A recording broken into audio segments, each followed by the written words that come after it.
Alice over here, and we are following this breaking news out of Washington. Some serious allegations this morning facing the State Department. That's right. According to internal State Department memos, the agency might have called off or intervened in investigation into possibly illegal and inappropriate behavior within its ranks, allegedly to protect jobs and avoid scandals. This concerns the time that Hillary Clinton was Secretary of State. We want to get right to NBC's chief White House correspondent Chuck Todd with the latest. Chuck, good morning to you. Good morning, Savannah. You know, there's an old saying in Washington that the cover-up is worse than the crime.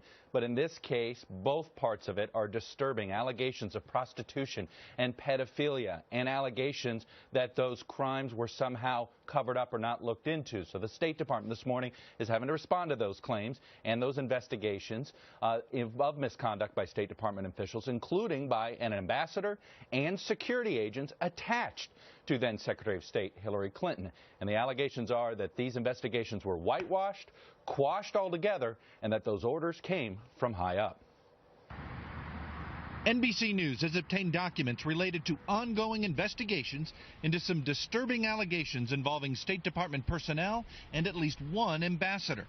A State Department memo says the ambassador, quote, routinely ditched his protective security detail in order to solicit sexual favors from both prostitutes and minor children. The memo also says a top State Department official directed department investigators to, quote, cease the investigation into the ambassador's conduct.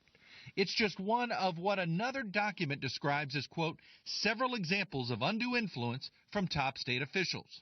On Monday, a State Department spokesperson will not confirm specific investigations. I'm not going to talk about specific cases, but I can say broadly that the notion that we would not vigorously pursue criminal misconduct in any case is preposterous. A former investigator for the department's inspector general has complained to Congress and the media that the investigations have not been thorough because of the pressure from those high-level officials. We take every allegation of misconduct seriously, and we look into it. It was less than 6 months ago that another major internal investigation painted Hillary Clinton's State Department in a negative light. That scathing report on the failed diplomatic security procedures in the aftermath of the Benghazi attack. What difference at this point does it make? It is our job to figure out what happened and do everything we can. As we noted, the whistleblower in this case, a member of the Inspector General investigative team at the State Department, she's gone to Congress demanding an investigation, and it's our understanding Congressman Ed Royce, the leading Republican in House Foreign Relations, says he does plan on having an investigation, and no doubt hearings are probably going to come soon as well, Savannah. But Chuck, where are we on this? Is at this point just allegations from one whistleblower? Have they been substantiated in any way?